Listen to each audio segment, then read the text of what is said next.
हुआ और आचार्य जी ने कहा ओम पूर्णमदः पूर्णमिदम्, जैसे पूर्णाहुति डाली तो राजेंद्र का सर हो गया भगवान अपि वैकुंठ। अब मन भी भगवान भी वैकुंठ को त्याग कर शाकम मधुवता विभु, भगवान वैकुंठ को त्याग कर चतुर्भुजी रूप में प्रकट हो गए, यज्ञ कुंड से प्रकट हो गए और कहा प्रभु हम तुम्हारे निष्काम यज्ञ से प्रसन्न हैं, वर मांग लो। प्रभु ने कहा क्या मांगे? और अगर ठाकुर जी देना है तो विद करना, क्या दीजिए? 10,000 कान। कितनी विचित्र बात मांगी है। देने वाला अखिल विश्वपति है और लेने वाला कह रहा है दीजिए हमें 10,000 कान। भगवान बोले कानों का क्या करोगे? 10,000 का क्या करोगे? प्रभु ने कहा सुनेंगे केवल आपकी कथा, इन 10,000 कानों से सुनेंगे हम केवल आपकी कथा। अब तो 2 कान वाले कहते हैं सुनते सुनते थक गए, कहां तक सुने? 2 कान वाले कहते हैं फिर तुम्हें 10,000 क्यों चाहिए? प्रभु ने कहा जब हम 2 कानों से कथा सुनते हैं तो मुझे बहुत रस मिलता है और ये सत्य भी है। जो भगवान की कथा के रस में रंगे हैं, आपके गांव में भी 10, 20, 50 लोग ऐसे जरूर होंगे कि अगर वो भगवान की कथा में रंगे होंगे तो यहां नहीं बटेवर तक सुनने जाते होंगे, वो आसपास के क्षेत्र में जाते होंगे और जिस दिन नहीं मिलती होगी कथा वो दिन आपस में बैठ करके ही कहते होंगे कि चलो थोड़ी देर रामायण ही पढ़ लीजिए। ये नशा ही ऐसा है। थकते तो वो हैं जो सुनना नहीं जानते हैं। राम कथा के दई अधिकारी और जिनके सत्संगत अति प्यार। देखो आपको गाना बजाना भजन सुनना हो तो हमें इशारा कर देना।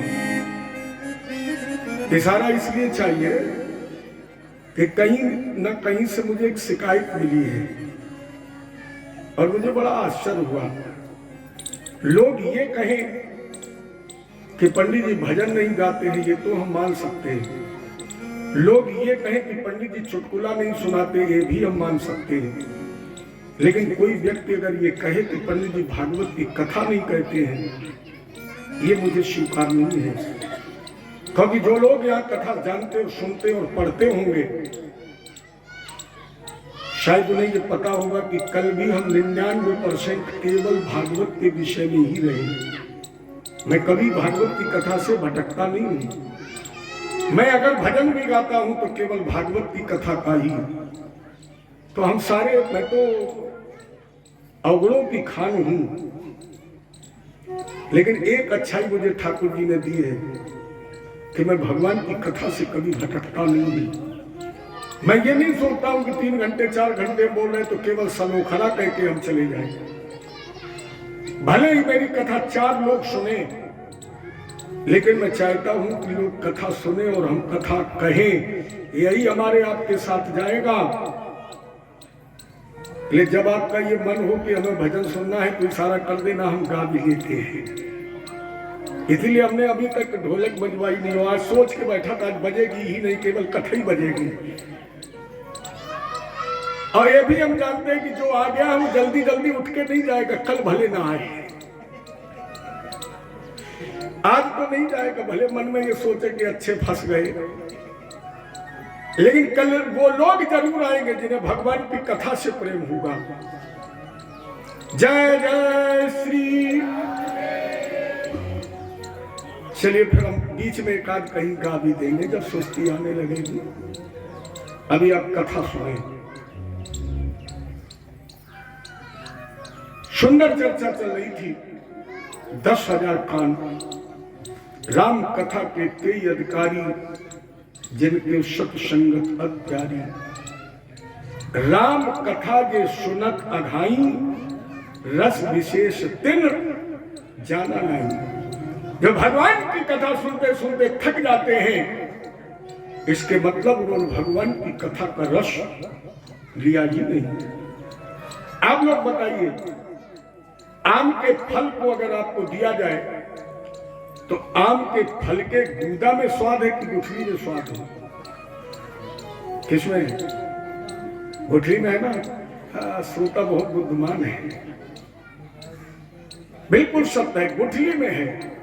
क्योंकि अगर गुठली में स्वाद ना होता तो लोग फिर गूदा के बाद गुठली 15 बार मुंह में, फिर बाहर, फिर अंदर, और जितनी बार मुंह के अंदर जाएगी, ये अनुभव करके देखना, जितनी बार जाएगी उतनी बार नया स्वाद देगी, नया आनंद देगी, नया सुख देगी। उसी प्रकार मेरे भगवान की कथा है, वो कभी नहीं सुनते हैं जिनको सुनना नहीं मालूम है, और जो सुनते हैं वो रोज ढूंढते हैं कहीं तो मिल जाए सुनने।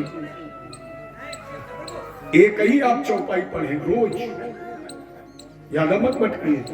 एक चौपाई, कोई भी चौपाई रामायण की लीजिए और दिन में उसे 15 बार पढ़िए। हर बार आपको नया अर्थ मिलेगा, हर बार आपको नया आनंद मिलेगा, हर बार आपको नया स्वाद मिलेगा। इले महाराज जी मुझे 10,000 कान, 10,000 कान दीजिए।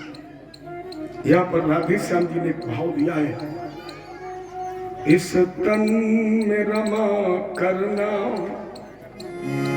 और इस मन में बसा करना, वैकुंठ तो यही है, इसमें ही रहा करना। हम मोर बन के मोहन, भगवान बोले कहां भेज दूं? प्रभु ने कहा परम स्वतंत्र, आप परम स्वतंत्र हैं। 84 लाख योनियों में जहां चाहे वहां भेज दें, जहां इच्छा भेज दीजिए। लेकिन जाने के बाद फिर आप पर एक प्रतिबंध है। भगवान ने कहा प्रतिबंध क्या है? महाराजा पृथु ने कहा 84 लाख योनियों में अगर आप मुझे मोर बनाए और मैं मोर बन जाऊं, फिर आप पर प्रतिबंध है। भगवान ने कहा प्रतिबंध क्या है? पृथु ने कहा हम मोर बन के मोहन नाचा करेंगे वन में, तुम श्याम घटा बनकर, तुम श्याम घटा बनकर उस वन में उठा करना, वैकुंठ तू यही है। हम राधे श्याम जग में तुमको ही निहारेंगे। ठाकुर जी, ये आज खुले द्वार के दर्शन की अभिलाषा हो। अगर आंखों में आपके दर्शन की अभिलाषा न हो तो ठाकुर जी मुझे अंधा बना देना। ये कान, अगर आपके चरित्र न सुने तो मुझे कान मत देना। ठाकुर जी हाथ अगर मंदिर में सफाई न करें, झाड़ू न लगाए तो मुझे लूला बना देना। ये पैर अगर तीर्थाटन के लिए न उठे ठाकुर जी तो मैं लगड़ी ठीक हूं। क्योंकि कान वही जो सुने हरि को गुण, और दान वही भव पार उतारे, नयन वही जो हरि को लखे, और बैन वही हरि नाम उचारे, और नाम वही जग छाय रहे, सतनाम वही तन में प्रभुकारी। अर्थात एक ही कंद सावे मना कृष्ण पदार विंदयो, वर्चांश वैकुंठ गुणान वर्णने, करो हर मंदिर मार्जना देश, तुम चकारा चैयुत सत कथोदय, सावे मना मन लगे केवल आपके चल कमलों में। जिन हरि कथा सुनी नहीं काना,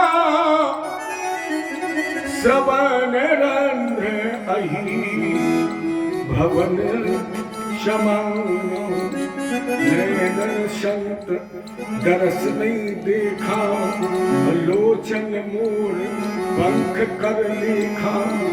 हम राधे श्याम जग में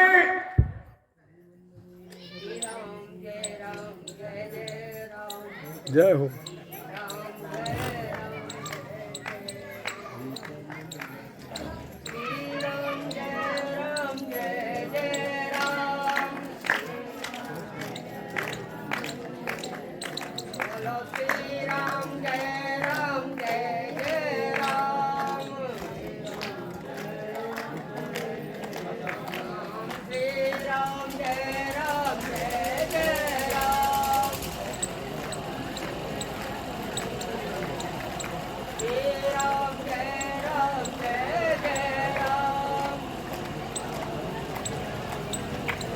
बेटा कर लो मस्ती, हमने कहा मौत कर लो, मस्ती काट लो। नींद तो नहीं आ रही हाँ?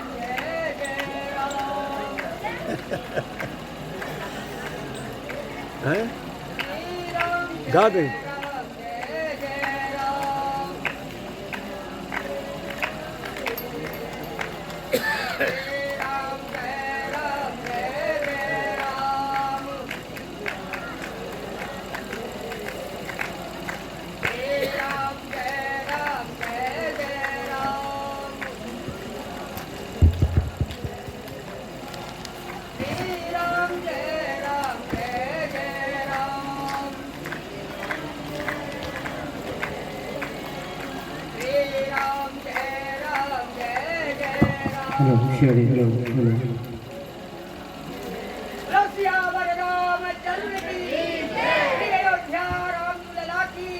जय बोले कृष्ण भगवान की। अरे चलो भाई 2 लाइन गा लो, हमारा ढोलक वाला कह रहा हमें नींद आ रही है। मेरे प्राणेश मनमोहन तुम्हें ढूंढ कहाँ जाकर, तुम्हें ढूंढूं कहाँ जाकर। प्राणेश मनमोहन तुम्हें ढूंढूं कहाँ जाकर, तुम्हें ढूंढूं कहाँ जाकर। बेचैन हूँ तुम जरा देखो मुझे आकर, जरा देखो मुझे आकर।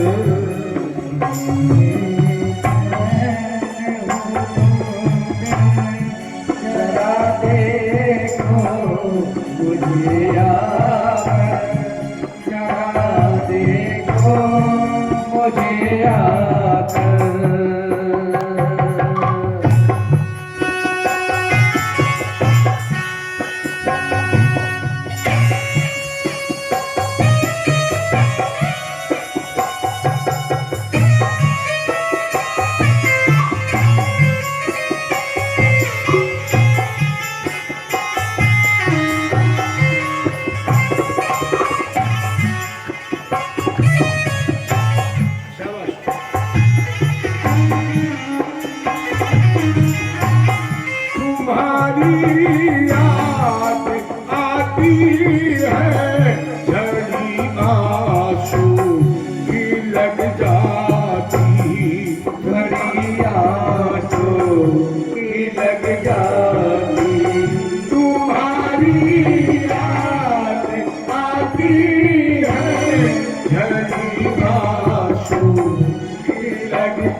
मेरे दिल में आता है कि मर जाऊं जहर खाकर, तुम्हें ढूंढूं कहाँ जाकर।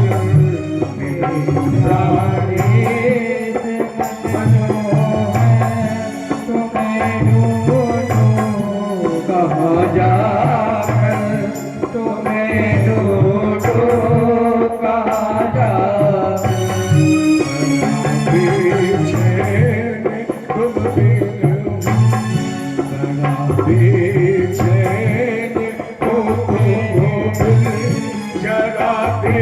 देखो मुझे आकर, जरा देखो मुझे आकर।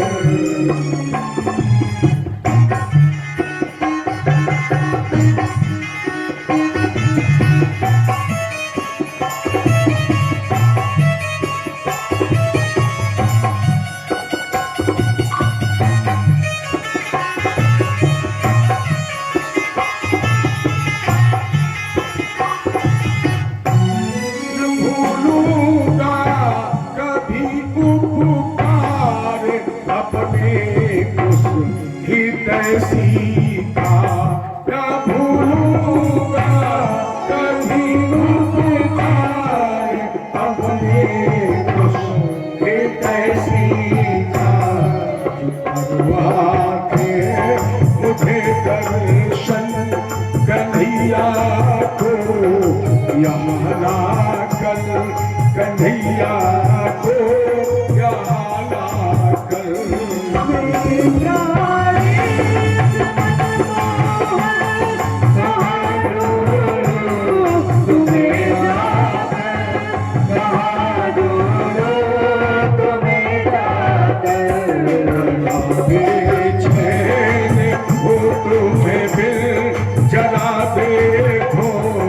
मुझे आकर तुम्हें ढूंढो कहाँ जाकर।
कृष्ण भगवान की जय जय श्री।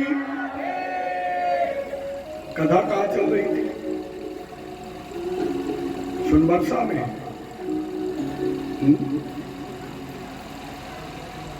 महाराजा पृथु ने भगवान से कहा, हम राधे श्याम जग में तुमको ही निहारेंगे,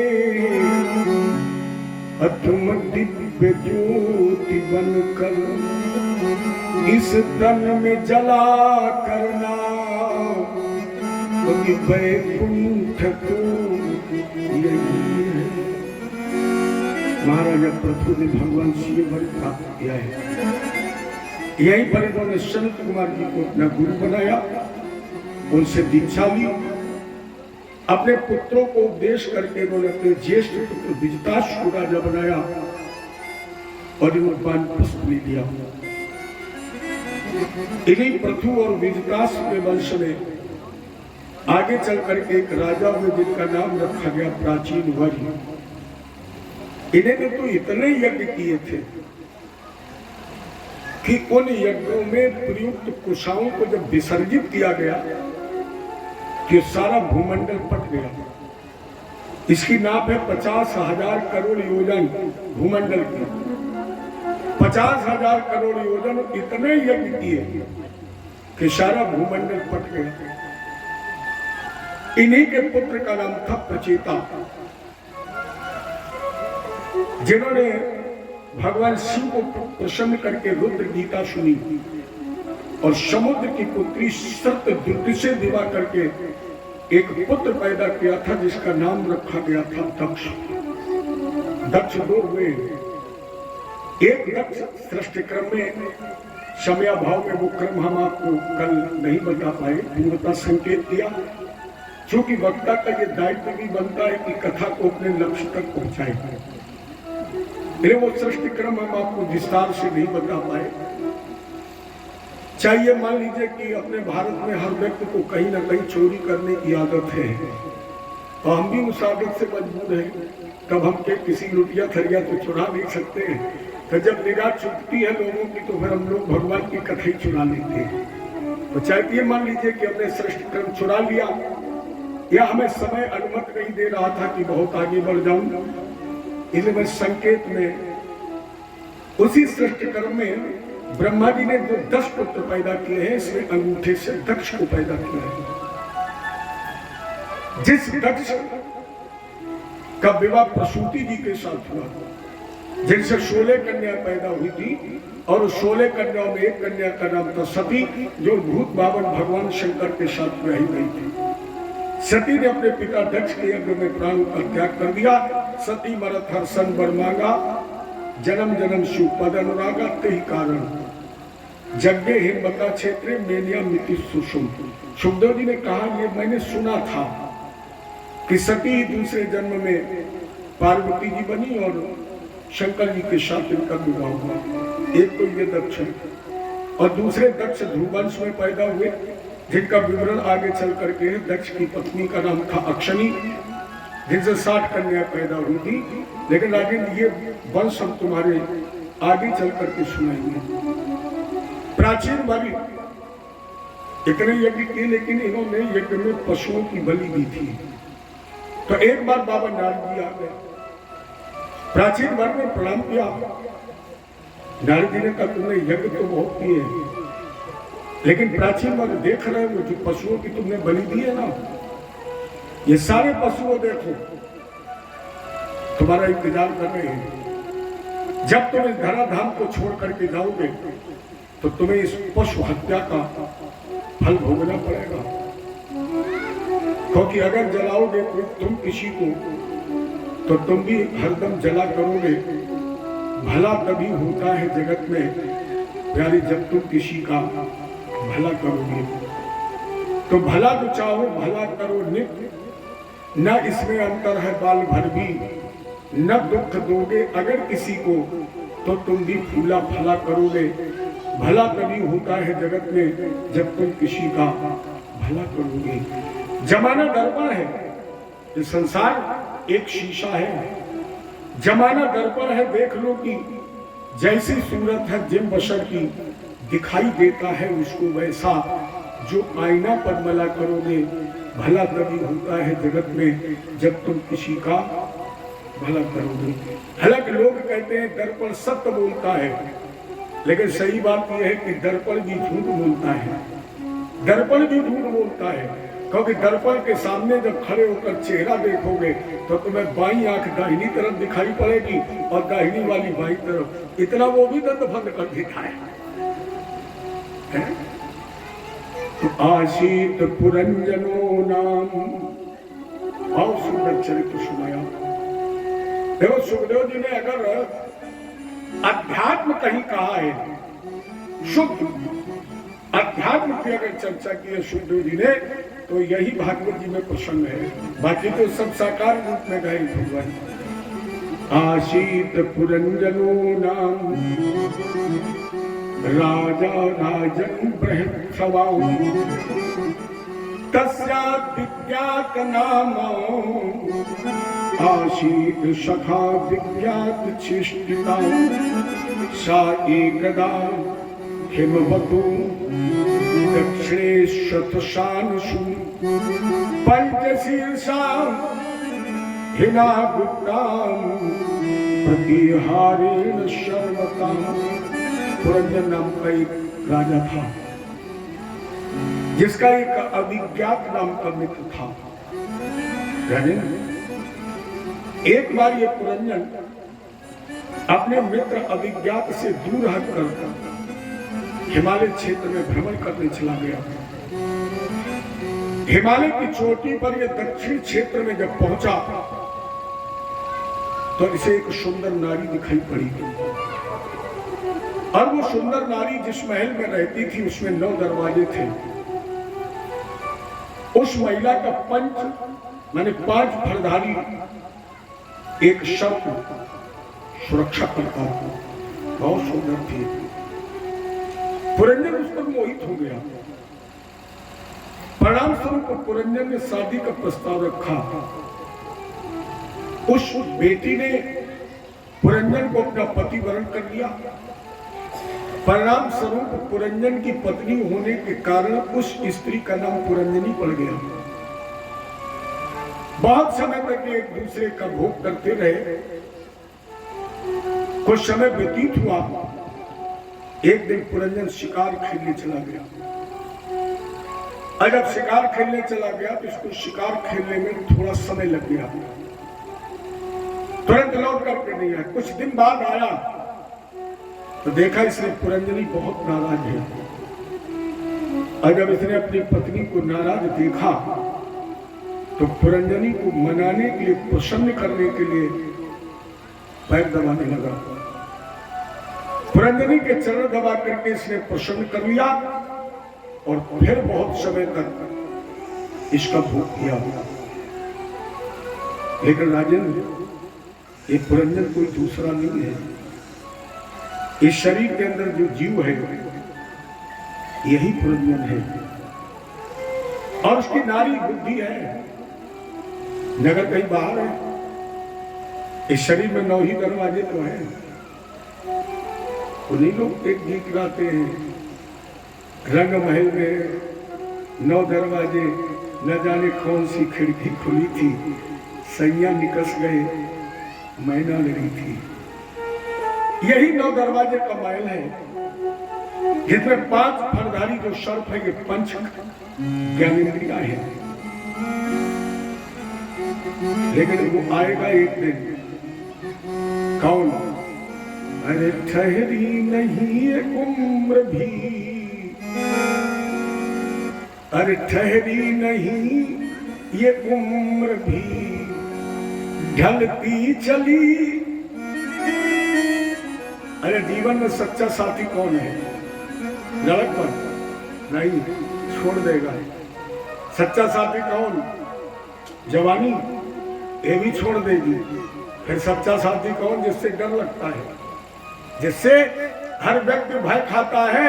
लेकिन प्यारे, इस मनुष्य के जीवन में सच्चा साथी वही है बुढ़ापा। और ये कहता है जब हम आएंगे मित्र तो तुम्हें दगा नहीं देंगे। जैसे बाल्यावस्था ने दगा दिया, जवानी ने दगा दिया, वैसे हम तुम्हें दगा नहीं देंगे। जब तुमसे हाथ मिला लेंगे तो तुम्हें अपने साथ ही लेकर जाएंगे। वही स्थिति पुरंजन की भी हुई। चंद्रवेग नाम के गंधर्व ने इस पर चढ़ाई कर दी, जिसके साथ दुर्भगा नाम की एक कान कन्या थी, जिससे कोई विवाह नहीं करना चाहता। परिणाम स्वरूप चंद्रवेग ने अपने छोटे भाई से इसका विवाह करा दिया, लेकिन यह इसको अधिकार दे दिया कि तुम भोग करने के लिए स्वतंत्र हो। परिणाम स्वरूप इसने 5 फलधारी नाग के साथ वो भोग दिया कि 5 फलधारी निष्क्रिय हो गया, और अंततोगत्वा स्थिति आई कि पुरंजन का ये शरीर छूट गया। अंतमति सा गति, चूंकि अंत में यह नारी में अनुरक्त था, इसका दूसरा जन्म नारी के रूप में ही हुआ। पुरंजन दूसरे जन्म में स्त्री बना और इसका विदर्भ नरेश के साथ विवाह हो गया, जिसका नाम था मलयध्वज। मलयध्वज नाम के साथ इसका विवाह हुआ। 7 पुत्र पैदा हुए और 1 कन्या पैदा हुई। लेकिन एक दिन वो आया जब इसके पति ने इसका साथ छोड़ दिया, मैंने काल कलयुग हो गया, विधवा हो गई। विधवा अपने पति के शरीर पर बैठी रो रही थी। उसी समय वो भ्रमण करता हुआ अज्ञात नाम का मित्र इसी नारी के पास पहुंच गया। प्यारी, अज्ञात नाम का जो मित्र है, यही हमारा परमात्मा है। जीवात्मा का जो असली मित्र है वो परमात्मा ही तो है। लेकिन हम सांसारिक व्यवस्थाओं में इतने भटक गए, इतने लिप्त हो गए कि हम परमात्मा से दूर हो गए और विषय भोग वासना में लग गए। ज्ञान कराया तब पुरंजन को होश आया, अर्थात प्राचीन वरी इस तन से व्यक्ति जो करता है उसे वो भोगना ही पड़ता है। ये सब कुछ छोड़कर, अरे ज्यादा नहीं कह सकते हो तो इतना ठाकुर जी से तो कह सकते हो, ब्रह्मार्पणम मस्तु। अपराध कहाँ होता है?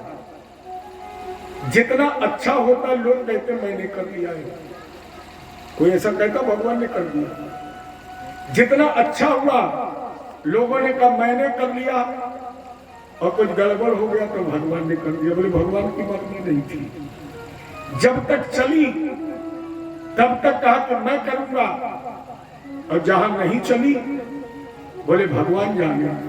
अरे पहले से जाने भगवान तो अच्छा रहेगा। बस अपराध यही है, अच्छा हुआ तो भी वो करता है।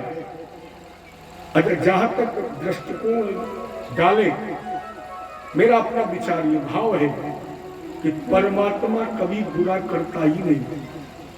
हमारे आपके पास बहुत नजदीक का ज्ञान है, मेरे ठाकुर जी के पास तो दूरदृष्टि है, पक्का इरादा है। उनके पास दूरदृष्टि है, बहुत दूर की देखते हैं। लेकिन परमात्मा कभी गलत करता ही नहीं, हमेशा अच्छा करता है। चलो एक दृष्टांत सुनाकर फिर कथा को गति हुई। एक राजा और मंत्री दोनों भगवत विश्वासी थे, लेकिन राजा से कहीं ज्यादा मंत्री भगवत विश्वासी था। दोनों शिकार खेलने गए। जैसे मृग पर दृष्टि पड़ी, राजा ने धनुष पर बाण चढ़ाया और जैसे बाण छोड़ा तो हाथ हिल गया, बाण के साथ अंगूठा कट गया। राजा ने कहा मंत्री ये तो बड़ा गलत हो गया, मेरा अंगूठा कट गया। लेकिन मंत्री ने कहा राजा साहब ईश्वर जो करता है वो अच्छा करता है। राजा ने कहा तुम तो ये कहोगे ही, क्योंकि अगर अंगूठे की जगह गला कट जाता तो तुम राजा बन जाते। ईश्वर अच्छा करता है। ये देश निकाला, विरोध नहीं किया, मंत्री ने चला गया। कुछ दिन के बाद राजा फिर शिकार खेलने गया। कुछ डाकू मिल गए, उन्होंने राजा को पकड़ लिया। बलि देनी थी, नहलवाया धुलाया, बढ़िया कपड़े जैसे भद्रकाली के सामने खड़ा किया बलि के लिए। पंडित जी ने कहा रुको, देखो कहीं अंग भंग तो नहीं है, क्योंकि अंग भंग की बलि नहीं दी जाती। और जैसे डाकुओं ने देखा राजा का अंगूठा कटा था। पंडित जी ने कहा भगाओ इसे, ये बलि के योग्य नहीं रहा। राजा बाहर निकला, मंत्री को 50 बार धन्यवाद दिया और बोले हम बच गए। अगर अंगूठा न कटा होता तो आज कट गए होते। अब मंत्री भी आ गया, मंत्री को ढूंढवाया, मंत्री आया, राजा ने कहा देखो अंगूठा कट गया, ईश्वर ने अच्छा किया, लेकिन तुम्हें देश निकाला क्यों हुआ? मंत्री ने कहा राजा साहब ईश्वर जो करता है वो अच्छा करता है, कभी अंगूठा न करता तो तुम काट दिए जाते हो, और अगर हमें देश निकाला न हुआ होता तो शिकार तुम बगैर हमारे खेलने जाते नहीं, हमें साथ लेके जाते, तो तुम्हारा अंगूठा कट गया तुम बच जाते और तुम्हारे बदले हम। मेरे कहने का मतलब इतना है कि ईश्वर जो भी करता है वो अच्छा करता है। लोग कहते हैं पूजा करके निकले, मोटरसाइकिल से एक्सीडेंट हो गया, अरे ऐसा मानिए कि केवल पैर ही टूट के बच गया, अगर अगरबत्ती न लगा के आए होते और कहीं 12 टायरा के नीचे आ गए होते। ईश्वर कभी गलत करता ही नहीं, वो जो भी करता है वो न्याय करता है, अच्छा और शुभ करता है। तो वही है जीव का अविज्ञात नाम का मित्र। प्रचेता प्रचेता से दक्ष का जन्म हुआ, लेकिन ये प्रसंग में थोड़ी देर बाद चलकर बताएंगे। प्रियव्रत उत्तानपाद के दूसरे भाई जिन्होंने 2 विवाह किए। राजा परीक्षित ने कहा फिर रुक जाओ, आपने बताया प्रियव्रतो भागवत आत्मा रामा कथम मुनि, तो ग्रहे रमत अनमूला कर्म बंध पराभो। प्रियव्रत ने दीक्षा किससे ली? नारद जी से, और नारद जी से उपदेश प्राप्त करके विरक्त हो गया, गृहस्थ जीवन से विरक्त, जो अपनी आत्मा में रमण कर रहा है और वही गृहस्थ बन गया। कारण सुखदेव जी ने कहा यह सत्य है, लेकिन मनुष्य के लिए 3 नियम अनिवार्य हैं। आप बहुत ध्यान दीजिए। हम आप कुछ भी ना कर पाए, आप पूजा न कर पाए, आप मंदिर न जा पाए, आप कथा न सुन पाए, आप रामायण न पढ़ पाए, लेकिन 3 बातें अगर आपने मान ली तो आपको सब कुछ मिल गया। और अगर 3 बातें आपने न मानी तो आप भागवत सुने नहीं। इसे आप चूर्ण बना के पीस के पी जाए तो भी कल्याण नहीं होगा। उसमें पहला नियम है मातृ पितृ देवो भव। हमारे आपके लिए सबसे बड़ा भगवान अगर कोई है तो माता पिता है। अगर आपने माता पिता की सेवा न की तो भगवान भी आपको पार नहीं लगा सकते। वो राम जी आपको पार लगा देंगे। जिन राम जी ने कहा सुन जननी सुई सुत बड़भागी, और जो पिता मां को चरण अनुरागी। इस सबसे बड़ा तीर्थ, सबसे बड़ा भगवान, सबसे बड़ी गंगा, सबसे बड़ा कथा अगर कोई है तो माता पिता है। उस अभागे की कितनी बड़ी मूर्खता, पास गंगा के रहकर कुआं ढूंढता, जिसके माता पिता घर में मौजूद हैं, उसका तीर्थ में जाना मुनासिब नहीं। केवल आप माता पिता की सेवा कर ले, आपको गंगा सागर जाने की कोई जरूरत नहीं। और अगर आपने सेवा ना की, जरा सोचिए एक लाइन में, माता पिता प्रभु गुरु चरणन में प्रणवत बारंबार, हम पर किया बड़ा। माता पिता प्रभु गुरु चरणों में प्रणवत बारंबार, हम पर किया बड़ा उपकार। माता ने जो कष्ट उठाया वह ऋण कभी न चाहे चुकाया। आप पिता के ऋण से ऋण हो सकते हैं, आप गुरु के ऋण से भी ऋण हो सकते हैं, लेकिन माता के ऋण से ऋण होने का कोई उपाय नहीं है। एक बार एक पुत्र जितने अपने पिता गुरु का ऋण उतार दिया। यही महीना था माँ का, और वो बेटा माँ के पास पहुंचा, माँ केवल आपका ऋण रह गया है, कोई ऐसा आदेश, कोई ऐसा कार्य मुझसे करवा लीजिए कि आपका ऋण उतर जाए। माँ ने कहा बेटा मेरा कोई ऋण है? कोई ऋण नहीं। बेटा ने कहा माँ ऋण हो ना हो, लेकिन मेरे संतोष के लिए आप कोई ऐसा आदेश मुझे दे दे जिस आदेश का पालन करके मुझे ऐसा लगे कि मैंने अपना ऋण उतार दिया है। माँ ने कहा बस बेटा एक काम कर दो। क्या? बोले आज रात भर मेरे साथ लेट जाओ, मेरे साथ लेट जाओ, ऋण समाप्त हो जाएगा। बच्चे ने कहा माँ एक रात क्या, मैं तुम्हारे साथ 20 रात सोऊंगा, आप केवल मुझे ऋण मुक्त कर दे। माँ ने कहा एक रात। शाम को भोजन किया, माँ ने गड्ढा लगाया, लेकिन आधा गड्ढा उसने फ्रिज के पानी से गीला करा दिया। यही माँ का महीना था, पानी से गड्ढा गीला था, माँ सूखे में लेट गई। बच्चा भोजन करके आया, माँ ने कहा बेटा लेट जाओ, अगर रात भर लेट जाओगे तो मेरे ऋण से मुक्त हो जाओगे।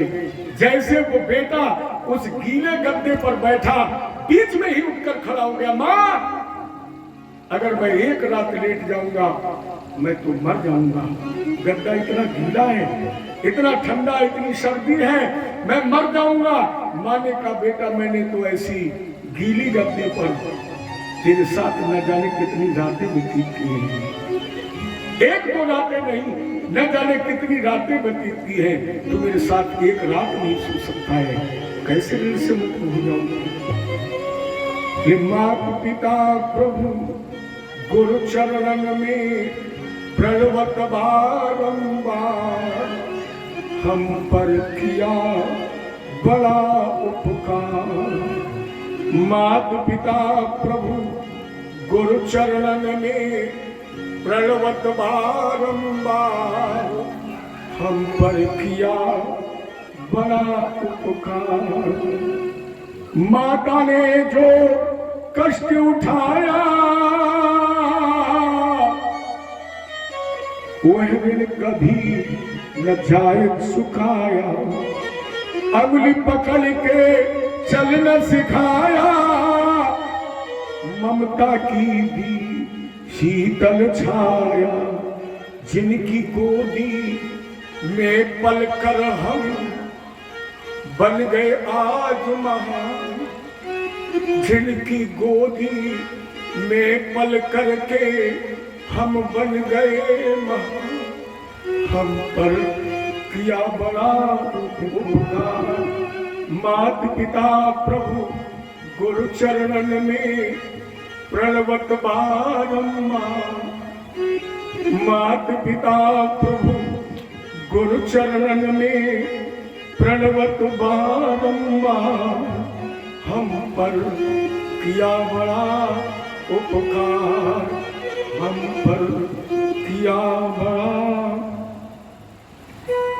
माता पिता प्रभु गुरु चरणन में प्रणवत बारंबार, हम पर किया बड़ा उपकार।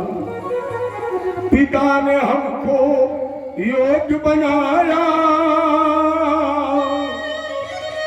आज की सरकारों से हाथ जोड़कर एक निवेदन है मेरा, पिता ने हमको योग्य बनाया, कमा कमा कर अन्न खिलाया। एक बच्चे की तो न जाने कितनी आवश्यकताएं होती हैं, उसे पढ़ना भी होता है, नई किताबें भी चाहिए, नया बस्ता भी चाहिए, हर 15 तारीख को उसे फीस भी चाहिए, लेकिन माता पिता को न नया बस्ता चाहिए, न नई किताबें चाहिए, न फीस चाहिए। ये इस देश का दुर्भाग्य है कि लोग रोज कथा सुनते हैं, भागवत सुनते हैं, रामायण पढ़ते हैं, टीवी मोबाइल में 24 घंटे पढ़ते हैं, लेकिन 4 बच्चे मिलकर एक बूढ़े माता पिता को रोटी नहीं दे पाते। धिक्कार है ऐसे लोगों पर। एक माता पिता 4 बच्चों को मजबूरी करता है पढ़ा लिखा कितना बड़ा बनता है, योग बनाता है, कोई बैंक मैनेजर बनता है, कोई डीएम बनता है, लेकिन वो 4 डीएम मिलकर एक बाप को चपरासी की तरह भी नहीं पाल पाते। फिर रामायण पढ़ने से मतलब क्या है? क्या फिर मतलब है तुम्हारी भागवत कथा सुनने से? एक दिन सुनो, 1 मिनट सुनो, 1 घंटे सुनो, 1 वाक्य सुनो, कुछ मत सुनो, केवल इतना सुन लो कि हमें माता पिता की सेवा करनी, उद्धार हो जाएगा। केवल एक बात सुन लो, माता पिता की सेवा। और अगर माता पिता की सेवा कर ली प्यारे, तुम्हें जीवन में कुछ भी नहीं करना पड़ेगा, तो भगवान तुम्हें अपने गोद में उठा लेंगे। क्योंकि पिता ने हमको पढ़ना सिखाया, कमा कमा के अन्न खिलाया, पढ़ा लिखा गुणवान बनाया, जीवन पथ पर चलना सिखाया। जोड़ जोड़ अपनी संपत्ति का, जोड़ जोड़ कर अपनी संपत्ति का बना दिया हकदार। कितना बड़ा किया, पाई पाई को जोड़ जोड़ के तुम्हें बना दिया हकदार। हम पर किया बड़ा उपकार, मात पिता प्रभु गुरु चरणन में प्रणवत बारंबार। मात पिता प्रभु गुरु चरणन में प्रणवत बारंबार। हम पर किया बड़ा उपकार, हम पर किया बड़ा